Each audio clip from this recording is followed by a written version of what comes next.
Watch this. No way!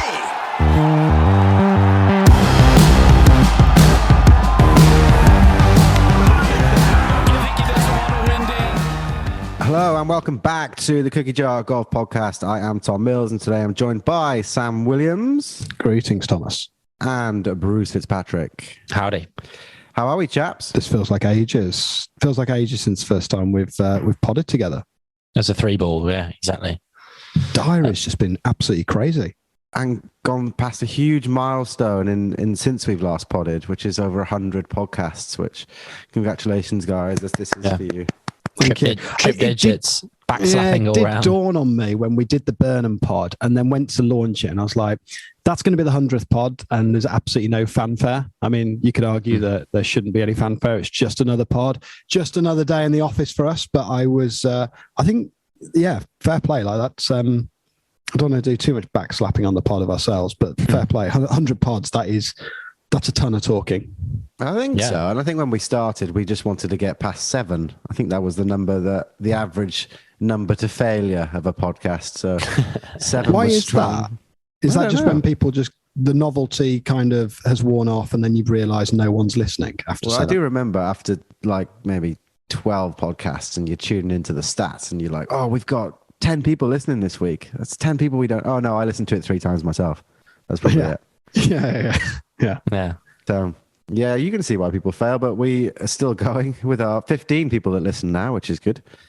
But 101 was sound. I mean, you guys did a cracking job on Martin Ebert. I thought Martin was a fabulous guest. I thought it's a really good podcast. I have actually listened to that a couple of times. I thought it was a really, really good bit of insight there. So you're gearing up to go into golf course design, aren't you, Sam? So you just wanted to make sure you brush up on all the course architecture knowledge. I'm going to strip it back to its roots, though. Just feathers, stomping, and staking. Yeah. Landmass, landforms. So anyway, what are we talking about today, Mr. Host? I think we're just going to go over, we haven't podded about tour in a little while, and we've just got a fairly big event that's just finished with the PGA up at Caves Valley. So we're going to talk about that for a little bit. And, with the closing of the tournament at Caves Valley, has solidified 6 US picks for the Ryder Cup, and speculations out there for the rest of the 6. The European team is yet to be finalised. We can talk about a little bit about that, and yeah, I mean, speculation will be rife, won't it? Well, it is our friend in the jar, isn't it? I think you put up quite a nice tweet about the solidified picks in the USA team and how they don't like each other, or someone doesn't like someone. To be fair, that's done the rounds. The fact that there's seemingly no possible foursomes pairing where the two actually enjoy each other's company, I think is a handicap that, let's be honest, the European team need. We'll no doubt come on to the Ryder Cup. Just in terms of the Caves Valley piece of the BMW playoffs, I've always found the FedEx stuff in general just it's a bit like white noise that goes on throughout the season. I would say that Caves Valley event, whilst the course got literally annihilated, it did, didn't it? Do you think it was like a Bruce Fitzpatrick Kill Spindy sort of thing? You've got it. Words right out of my mouth, Tom. But it was a fantastic event to watch. It was probably the best professional golf I've seen all year in terms of just excitement. Like watching that playoff with Patrick Cantlay, Bryson DeChambeau just coming down the stretch was amazing. Like he's ice cold, isn't he, Cantlay? Yeah, I thought it was quite good. I mean, I think Caves Valley might need to readjust their sights on hosting a US Open unless they can probably toughen it up just a smidge. I'm not sure about that. But I think it was that was the chat. Difficult. That was the chat going in, wasn't it? It was all about Caves Valley, this very exclusive club. First time a PGA Tour event's been hosted in the area for 20 years or something, and they've got their sights set as a very exclusive members club with this huge initial subscription, joining fee, and all that. They want to host major championships, and then it just gets absolutely torn apart by the pros. Let's just quickly touch on that. So this got this huge subscriptions. I think that a little bit of digging was $100,000 joining fee, something like that. Something like that. Yeah, sounds about right. Is that not normal for America? I mean, my my knowledge. I of mean, American normal. golf You got to be careful throwing the word normal around. I would say with $100,000 joining yeah, fees. yeah. I mean, Is that So a I lot? thought like the American private clubs were all in that sort of ballpark, silly figures. I Is think that golf's not? more expensive. Whether, I've got absolutely no idea. To be fair, I'll put my hands up and say I hadn't heard of Caves Valley before. Now, if you said $100,000 to join Winged Foot, I'd be like, yeah, got it. Like that's really count me in. yeah. Like I'll sell a kidney right now. But the Caves Valley was new on my radar. Definitely. And I mean, there was chat about how they'd had like 9 inches of rain in however many days beforehand, and they really got unfortunate with those conditions, just allowing the pros to throw darts with impunity, really, and not have to worry about any kind of rolling the ball rolling around or quick greens. I don't know if I fully buy that. I think definitely, firmness makes a huge impact, much more so than the length. I mean, it's 7,200 yards. I don't think it would really make any difference if it was 7.2 or 7.6. Like, I think it was 7.4. To be fair, it was stretched out. Was it? Yeah. Okay. Well, there you go then. Yeah. But if it's wet and like the bunkers just didn't really seem like particularly great hazards, despite Sergio's attempt to make us think otherwise on one of the holes where he took a couple in the green side. But I guess it just shows if you haven't got particularly interesting or undulating greens, and they're all pretty big and flat, and you throw in, some heavy downpours, like they will just rip it apart. It doesn't seem like there's much strategy going on there. I think Jeff Shackelford, to be fair, wrote a great piece just saying, and it was only a kind of throwaway comment, but it was definitely, I think, hit the nail on the head when he said guys like Xander Schauffele and Spieth fared pretty badly around it because there was literally no strategic decision making. It was just get up and just send it as far as you can down there and just throw it straight at the pin. And it marginalised their game, which is really attacking the flags. And those guys can all attack flags, but when the course is a pin cushion, it is significantly easier. I mean, Radar and the guys on Sky were giving the bunkers a hard time, saying that there's nowhere near enough lip on these things. And I'm thinking that's fine, but when you take them to some of the toughest tests out there, they never seem like they're really struggling in the sand anyway. Fundamentally, I think the course was soft. They said it was quite generous off the tee. But also quite interesting, a couple of the pros picked up on it. They were like, the putting surfaces were so pure. So that's obviously what your $100,000 gets you. Was so pure that actually, if you just put a good roll on it, like it was going to stick on the line. It was, they were pouring them in from all over the show. It wasn't just Cantlay. But what did he hold? 530 feet to putt in the week. That's a record, isn't it? That is a PGA Tour record. For this year, no, just for I think someone's done like 570 foot or something. Really? But 530s by a decent stretch, the best this year on the PGA Tour. Yeah. And also, with it being soft, though, you get the distance difference becomes more of a factor. Because if there's no run out and you're throwing it 320 with a drive, the difference between Bryson and Patrick Cantlay on the drive distance was noticeable, and Patrick Cantlay is not short. He's hitting 7-iron. He's literally hitting 7-iron in when DeChambeau's got wedge in his hand, which is huge, isn't it? I'm just looking at his Patrick Cantlay stats from this tournament, and he's averaging 311. That's 30-yard difference doesn't sound a lot, but when you think the guy's probably got a club or two less in hand from a stock yardage, and then you give him 30 or 40 yards, which equates to probably another 2 clubs, it's massive. How big's your gapping, mate? 30, 40 yards, 2 clubs. Yeah, probably more. But you know what I mean? It's like, I know what you mean. It's 4 clubs, isn't it? Yeah. And I mean, it was stark. I thought watching some of that, and particularly when they were just doing the 18th on repeat, and every single time Cantlay's giving up 30 or 40 yards to Bryson, trying to heave these 6 irons into the sort of like 25 feet distance, and Bryson's just hitting driver wedge on repeat and just missing the putt left every time. I thought it was superb. Do you think the Bryson hate is getting a bit boring? Yeah, it's wearing thin. I think that's definitely a discussion point for today. That felt like it was a big storyline. Yeah, and I know Caves Valley. That he's kind of like scientificalized golf. But no one was hating. I know he's not got a touch of Tiger, right? I hate that word. It's not a word. That's scientificalized. Can we scrub that? That is absolutely. Well, can you rephrase that for me in a way that makes sense? I know he's brought science into golf, or perhaps taken the thought as he's taken the artistry out. But the reality is, no one was hating on Tiger when he was dismantling courses. They're all loving him for it. And now Bryson's come along and is just hitting the ball really far. Everyone's hating him, and but okay, come on. Let's just push back on that a little bit. He does give appalling interviews quite often. So you think they hate the bloke, not the golf? Well, as you say, when Tiger came out, it was like, here's this guy who goes in the gym and rips it 300 through the air. Rory again, big hitter, very much endearing. Same for DJ as well, and Koepka. DeChambeau really doesn't do himself any favors when he comes along and gives shocking interviews like he did at the Open, when he just blames the driver, or when I'll tell you what it feels like at times with him. He almost likes to just kind of wave the ego around. That's not the right expression, but he likes to wave the science in your face or in the viewer's face, almost as a way of kind of satisfying his ego and trying to make himself out to be more intelligent, as if people have just been playing the game of golf wrong for the last 2 centuries. He's like, I've found a better way for doing it and you're all idiots, kind of thing. But that's exactly what he thinks, isn't it? That's how it comes across at times. And I just feel like, Tiger,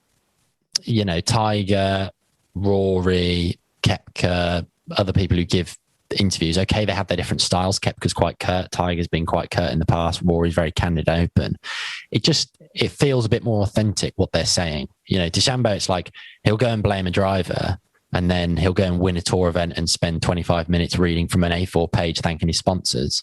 And I just think there's a lack of sincerity there. Having said that, I actually do quite like the approach that the guy takes to the game. And I think the Koepka sort of Bryson narrative has just gone a bit too far. And I mean, you got a feel for the guy hitting driver 340 through the air up the guts of the 18th fairway 4 times running, hitting a wedge into inside 10 feet, missing it every time. And then he walks off the green and makes it 20 paces. And then some fan shouts Brooksy, as a lot of other fans have been doing throughout the event. And the guy just snaps. It's like, yeah, that's kind of understandable. But, he's got a touch of the shooter McGavins about him, hasn't he? Really, let's be honest. It's like he kind of has that.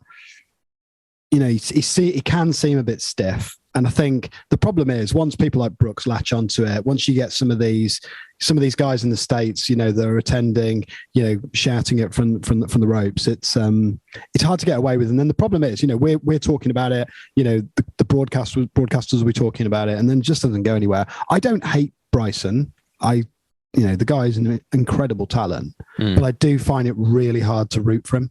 Like, I can't say Cantlay is the most awe-inspiring character on the PGA Tour. He's just an absolute machine. And I was sat there thinking, God, I hope this guy does it. So yeah, me too. Imagine if you had a Rory up against Bryson, or a Sergio, or someone that or a Fleetwood, someone that you'd naturally really pull for. Like that would push it even further. So there's obviously something there that just says, you don't want to see the guy win. And I think I genuinely think it's interviews, though. I mean, I can think of at least 4 or 5 instances in the past, going back to even before the distance thing, when he was being pulled on slow play.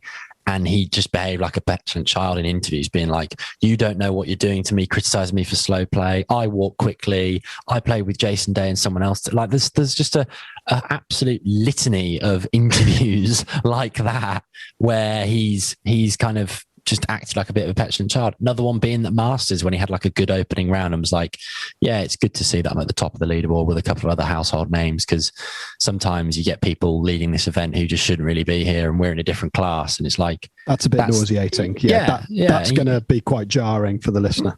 Yeah. So I think he's got to rein in the interview stuff. Either just don't do them as much, or find a way to just seem a bit more personable. But yeah. It's hard work without Patrick Reed there to kind of like, outdo him almost. He's kind of like take some of the heat off. Yeah. While Patrick Reed's there with this bilateral pneumonia, he's essentially he's now become the pantomime villain on tour. I think obviously the Cantlay DeChambeau thing was cool. The other thing I will go on, Bruce. You've got your little finger in the air. It looks like I'm just conscious of taking up a lot of airtime already. But no, I did want to ask you the bilateral pneumonia thing with Patrick Reed. Is that some sort of double speak for COVID, or what's the chat there? He's actually in hospital, quite unwell by the sounds of things. Definitely. And is there some of that going around? Is the word on the street? I think amongst. Well, it sounds like PGA you know, Tour I players. don't. Can I ask how you unilaterally get pneumonia? Well, I think Well, does that mean you get it in one lung? Yeah, Oh, is that presumably what it one lung. is? Yeah, Okay. I thought that was just pneumonia. I think they tried to scientificalize the whole situation. God, I've never heard that expression before, though. So no, I thought it was worth raising it. Like I've never heard the expression have I got bilateral pneumonia. A bilateral cough this week. Is that? No, you've only got one throat to cough from, but you've got two lungs that you can get pneumonia in. Okay. All jokes aside, we should wish him well. Yeah, and wish him definitely. a I hope he gets better for the Ryder speedy Cup, for recovery. sure. I definitely don't think the Americans need any more help. One more thing on Caves Valley, if you will indulge me. There are some absolutely brilliant stories there with the players on the bubble, which obviously brings with it a absolute truckload of benefit.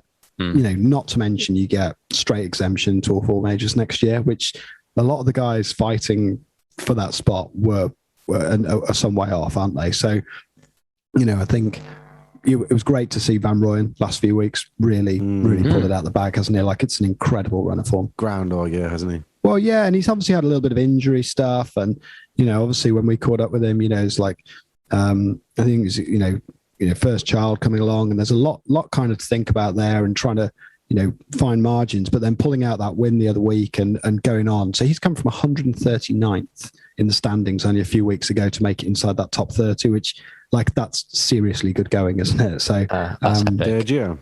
yeah, just genuinely unbelievable Sergio's stuff. come from absolutely no form this year to get into the 28th on the FedEx.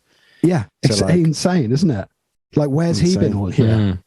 It's amazing how much of a lagging measure, though. Like, I guess it's just a different measure. It's not a lagging measure, but yeah, the official world golf ranking versus the playoff events or the recent PGA Tour events. Like, Sergio's got to 28th in the FedEx, but he's still like 49th or something in the official world golf ranking.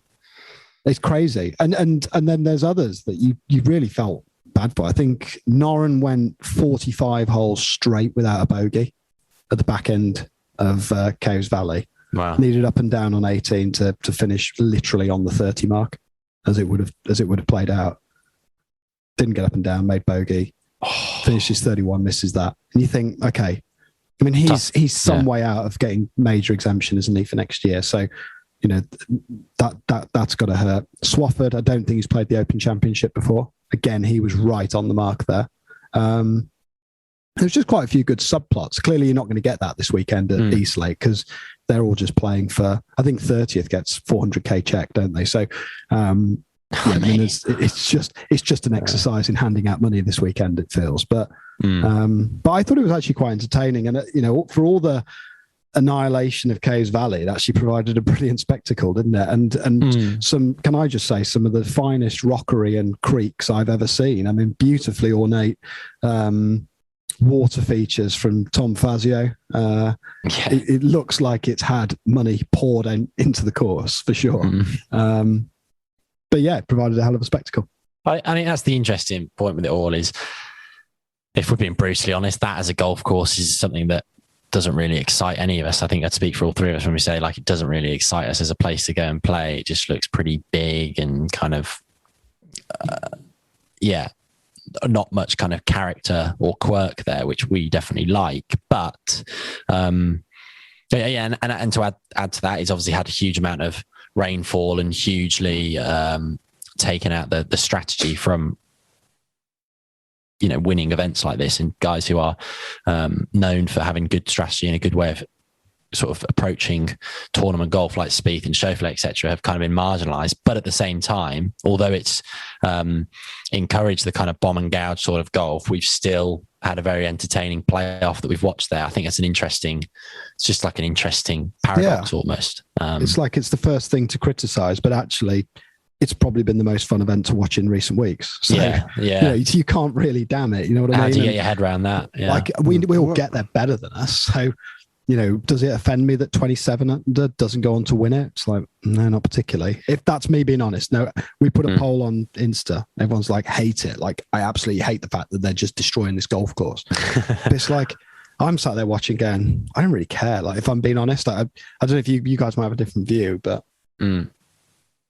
No, I wouldn't want to watch that every week. Definitely. I think I much prefer it where there's some gritty scrambling going on, whether it's the Open or the US Open. I much prefer that kind of golf, I think, rather than just blasting it with impunity and just firing it straight at a flagstick without thinking, how it might pan out. I mean, it could have been a par 66 and they'd all but made the style of golf's different though, isn't it? Yeah, I know, but I think the only thing that really matters is the competition. Like if Bryson had gone off on his own, or Patrick Cantlay had gone off on his own and won 27 under, and the nearest was 22, we'd be saying this is the most boring golf we've ever seen. The fact that there was competition and they were both around that number, and they went on a 7-hole playoff rampage. That was the entertaining bit. It was nothing to do with the canvas they were playing on. And then speaking of the 7-hole rampage that happened in the playoffs, I was actually working on Sunday, and I wrapped up at work at about 10:30, and I looked on the PGA Tour app and saw that they'd finished both tied 27 playoff. This was down in Oxford. I got in the car, drove back, got some food, filled it with petrol, got home, checked to see who'd won the playoff, and it was still going on, and it was like, this is nuts. Like, and I got in and watched the last literally 2 shots. But how did that pan out? Did you watch it? How good was it live? It must have been pretty. I've seen it, obviously watched it back, but they were all throwing the superlatives at it, weren't they? It was sort of David versus Goliath, Cantlay, Brooks. I was like, I'm quite sure that's how I'd summarize, 2 of the best players in the world right now. But Just Cantlay, that dark horse, yeah, that fifth in the world, come from nowhere. He was. The distance really showed. It's the 18th, a long par 4, played right up quite a steep hill. There's a lot of inclination on the hole, he's just wailing on these 6s and 7 irons, and for all the world, he did okay with the irons that day. I think he's finished pretty good sort of strokes gained approach, but the putting's been saving him. The best part, without question, was the 18th. So I'm trying to remember. I think he dropped a shot on 16 or 17. This is bad. Yeah, they both did. So 17, the par 3, Cantlay's hit it in the water. He's then pitched on to like 8 feet. DeChambeau's hit the front of the green. Simple chip, just flubbed it, missed the putt, made bogey. Cantlay's rolled it an 8-footer for bogey. They've gone up 18. DeChambeau's hit it miles past him. Cantley's hit it onto like 20 feet or 25 feet. More. It's huge. No. It was. I looked it up. It was like 20, 25 feet or something. Yeah. DeChambeau's then hit it into like 8 feet with a wedge, dead uphill, but almost on the similar line to Cantley's. So he'd get a read from Cantley's ball if he was paying attention. Cantley's just raked this thing in from 20 feet when he's had to. Unbelievable. Like, he's literally. It's not like Tiger at the US Open. Granted, there's a lot more pressure on a major championship there, and he's hold a 12-footer. Like, Cantley's hold a putt of double this length with more break. Yeah. just rolled it in, and then DeChambeau's burnt the edge from 8 feet. So it was absolutely nuts to watch it. And then in the playoff, I mean, obviously he made some great scrambles, didn't he? Yeah. Again. Oh, well, he's nearly holed it with a chip shot. He's obviously going in with 7 or 6 iron. He's gone at this thing with so much speed. Yeah. Lipped out. I mean, he was done well to hit the hole, otherwise he was going 20 feet past. But yeah, then he's holding another 6-footer. And actually, I think, if I was to push back on what you were saying there, Mills, about, and even what I was saying about like the test of golf, I do feel like although Cantlay came through and won it, if you were to repeat that experiment, 100 times, DeChambeau's going to win far more of them just because he was hitting wedges in and he's had like 6 or 8 foot putts. Like, realistically, he's come away from that absolutely spitting nails, to use Sam's expression, because he's had so many straightforward putts there, which he's just not made. And he's had to miss all of them, and Cantley's had to hole a long one for that to go in his favour. So I do feel like that test of golf would not be enjoyable to watch week in, week out. Good event though, nonetheless. In terms of Ryder Cup stuff, obviously. Just quickly, sorry, before we move on, What do we think about? Obviously, Cantlay had like the best putting performance in the history of the world statistically. Doesn't it look like he's got a massive decel on his? Oh, mate, I was going to say, huge backstroke. Yeah, it's huge. I thought I was couldn't believe it. Oh, I'm glad we're all in agreement on something finally, because that it's is enormous. Weird. Yeah, but it obviously works clearly. Yeah. But it looks like he's like he's panicking on every single putt, doesn't it? Break that down, Bruce, as the resident swing expert within the jar. A 10-foot putt is probably akin to a 6-foot putt on the greens we would put out on week in, week out.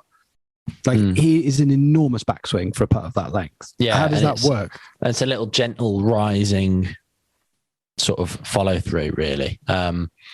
There's no pop to it. Like if you put him and Spieth side by side, it would be comical, the difference between their backswings with a putter and like kind of the general tempo they have. Or a Snedeker. Yeah. A lot of great putters have more of a kind of jabby, poppy sort of stroke to it. But he makes it work. I mean, I'm glad you pointed that out, Mills, because it is a very interesting putting stroke. The only one that's worse, actually, is DeChambeau's arm lock thing. Oh, and it was hilarious, wasn't it? Hearing you and Murray on the Sky commentary just being like, and there you go, the right arm's just gotten a bit high again. And he's just jerked it to the left. And it's just like, I'm not sure. Armchair conjecture. I'm just not sure I was agreeing with that technical analysis. But absolutely ugly as sin to watch that putting stroke. So I think me and Patrick are both going to have to go out and start.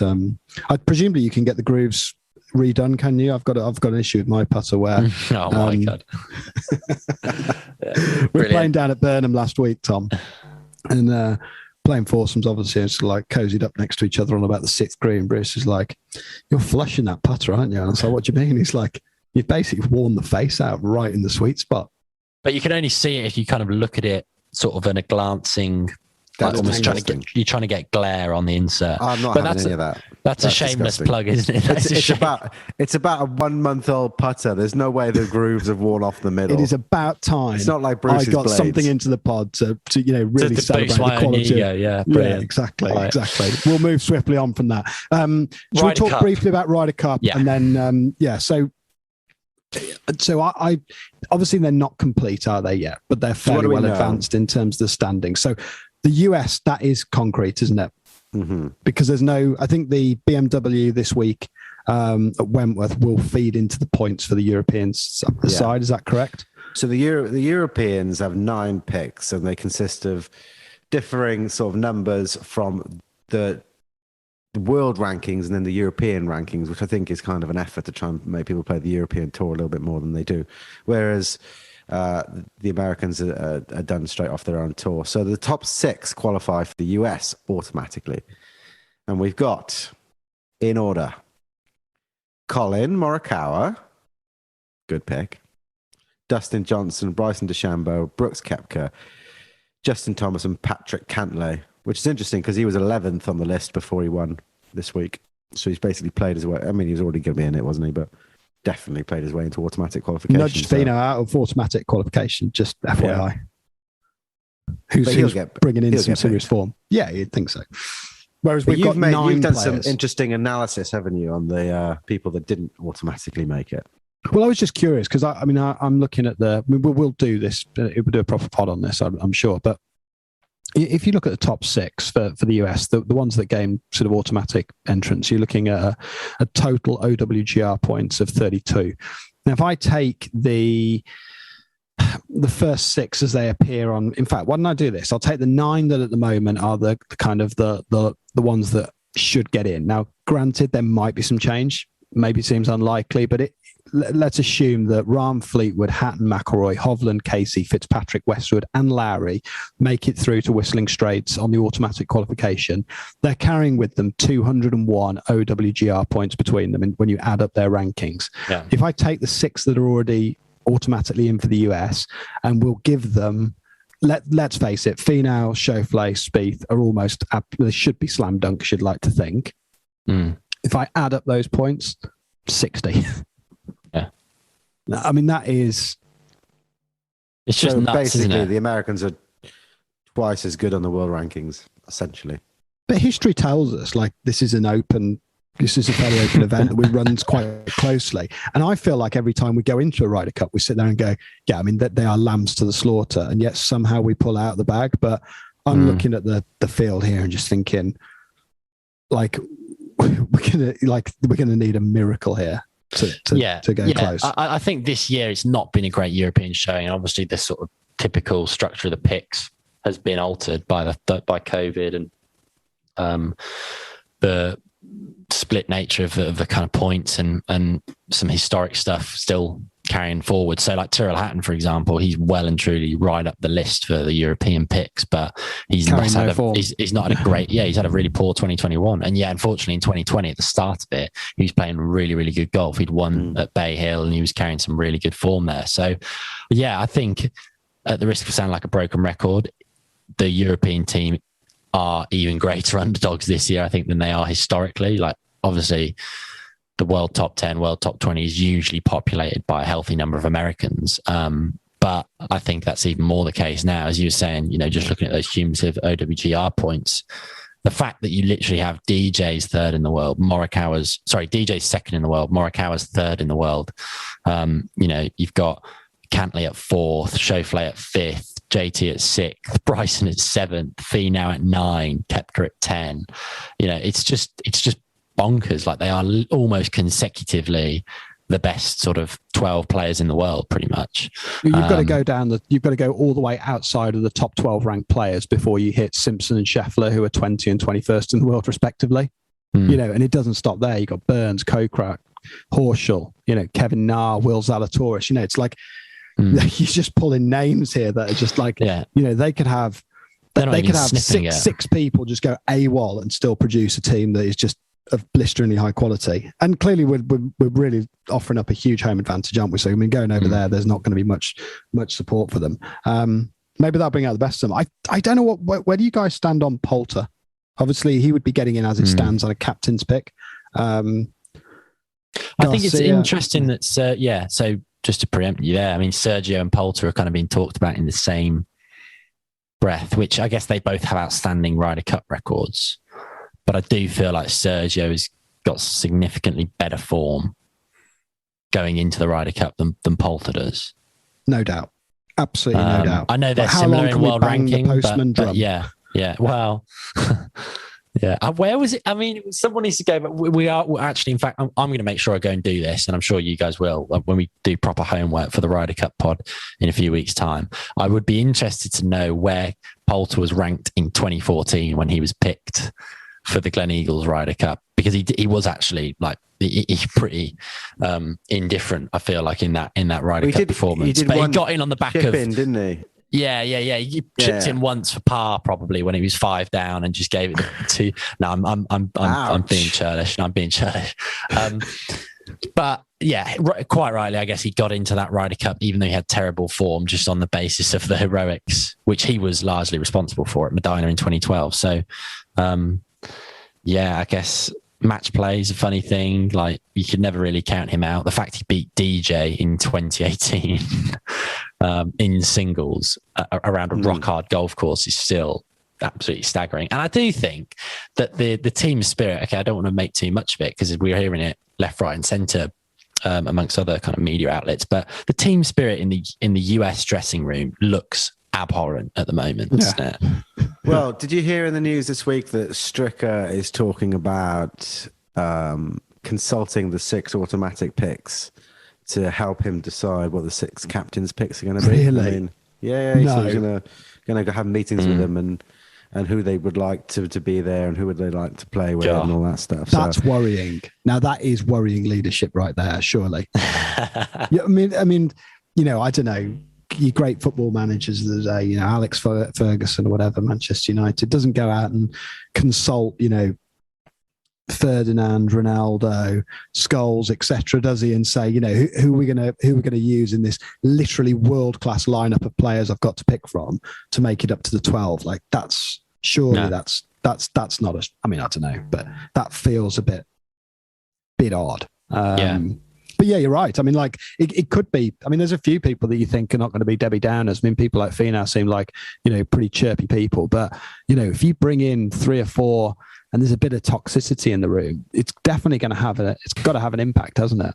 Oh, without it. I mean, like Bryson, Koepka, Cantlay, Patrick Reed.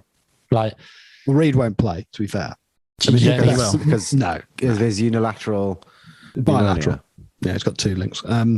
Yeah, but I mean, no, I think he's known as Mr. America. He's known as Captain America, for goodness sake. Yeah, but he's not going to be able to travel in a COVID world with pneumonia, is he? Like, let's just, at the moment, they don't think COVID exists in America. But the way they get it if you want to. There's no one there that feels like they're going to be the talisman of the side, though. I know what you mean. Like I mean, even people who aren't kind of offensive, in that team environment, people like maybe, Harris English, he doesn't feel like he's going to be the talisman of the United States, does he? You know what I mean? But actually, you might want to pick a load of inoffensive people. You know what I mean? Like, there is enough offensive people there. You might want to just pick some inoffensive ones. It'll just... The other thing we haven't talked about, which is a massive issue here, I can't believe we've not flagged it already, how one-sided the tickets are going to be, or the spectators are going to be. Yeah, totally. I mentioned there's no home advantage. I mean, Well, there's literally not going to be any European spectators travelling over, by the sounds of things, because it seems like the whole of Europe is on the red list as far as Joe Biden is concerned. So that is a huge issue as well that's kind of playing into this. So many unknowns. Do you think they put on the red list just because of the Ryder Cup? Do you think it's all politics? But it's got to be factored in, hasn't it? Whilst we're talking about international match play, be remiss not to mention Curtis Cup. Played at Conway. Yeah. Anyone this played week Conway? just gone? Haven't you, Tom? No, I've not played Conway. I am from Wales, but I don't know every Di Thomas, and I haven't played every course in Wales. Oh, I thought there were only about 3 of them. There's a few more than in Conway, yeah. Yeah. But course looked good. Meant to be great fun, isn't it? It's meant to be a cracking place. I think I tuned into little bits of it, and I think it's just quite interesting when you see the difference when they go into that singles battle. Like, they were taken apart, weren't they, in the singles? Yeah, it was a shame because it was very evenly matched, and although the momentum was in the US's favour, as you say, they were just dismantled in the singles, unfortunately. But isn't it great? They get such a good lineup of courses to play. I mean, obviously Conway's great, but I think next time it's played, it will be held at Merion. 2024 it goes to Sunningdale.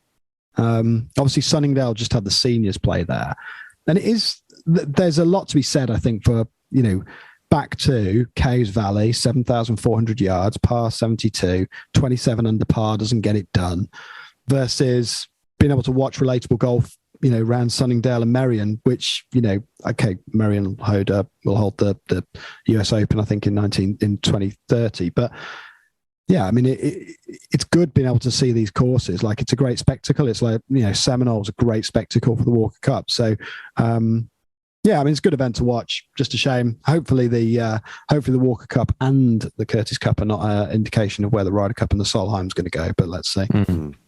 I still get nightmares about the Walker Cup at Seminole. That looked like. Yeah. Why do you get nightmares about it? You weren't playing with, as far as I was aware. Absolutely brutal. I never want to go there in my life. It looked like playing on a car park. Well, the Solheim's kicking off, isn't it? Later this week. So, yeah, we'll have to very much keep our eyes and ears peeled for that one. And then just as a little closing sort of any anecdotes from the weekend, Bruce? I think you were down from one Fazio course to the next, Rawl, North Devon. About as far away from Caves Valley as it's possible to get. Yeah, actually quite interesting because second time going to Westwood Ho, it's the end of a big week in the club's calendar. They have a lot of events going on. Kind of various match play competitions, the silver medal, which I think is the oldest medal in golf, perhaps. 36-hole scratch event on Saturday, and then a match between the Oxford and Cambridge Golf Society and the club on Sunday. And it's just amazing place, really cool golf course. A lot of history there, known as the cradle of English golf. It's where J.H. Taylor grew up and learned his game. Obviously, 5-time Open champion and part of the great triumvirate of English golf. And there's a huge amount of praise lauded on Westwood Ho, quite rightly, from the likes of Bernard Darwin, Sam's favourite golf travel writer and the most quotable person according to Sam Williams when it comes to second golf only course to Tom architecture. Watson, who goes around handing out superlatives for a living. But no, I mean it's a great test. It's a very flat piece of land. So some of the tee shots, and although it's quite wide open, some of the tee shots, it's tough to kind of figure out where to go or which kind of line to commit to when you first play it. But the greens and the approach shots, it's just crazy how hard it is to get it close. And you really have to embrace that kind of challenge. I think it is not a Caves Valley fly at the pin and stop it. Zap. There's absolutely zero zap on the ball. And links course. So the wind's obviously picking up and switching and changing around a little bit. But I definitely urge anyone who's thinking of going down that way to go and check it out. And you've got Saunton right across the bay as well, which I've not played, but I've heard great things about that too. Both well worth playing. Nice, good man. We have got a little course diaries number coming there, haven't we, Thomas? So this will go out, I think, Thursday. This podcast, we're recording it. It's Tuesday today. Tomorrow, I'm not going with you. So tomorrow we're heading up to Woodall Spa. Nice. Bruce and I and a former guest of the podcast, Sam Clapham from EGU fame. So we will we'll go up, and Bruce is going to do a Kilspindy on Woodall. We've actually had some smack thrown this way from a former scratch captain at Woodall that I'm going to put on record, and hopefully he shouldn't be sending texts my way. That he's shot a 10 under off the whites and 2 7-unders, and anything less would be not worth turning up. So there you go. Gauntlet has been set. Sounds like absolute conjecture. Sounds like Caves Valley actually to me. Yeah. Well, we'll see what you've got, what you think of it. I mean, I've played it before. It'll be interesting to see what you think of it. It's going to be fabulous, isn't it? A good day out. So we will do a course diaries on that. We of course will pick up after East Lake, and we'll do another podcast on the Ryder Cup and what's about to go down later in the month. So until then, guys, please do keep your eyes and ears peeled. And until next time, bye-bye. Adios. Au revoir. Oh, there we go. You said something. Watch this.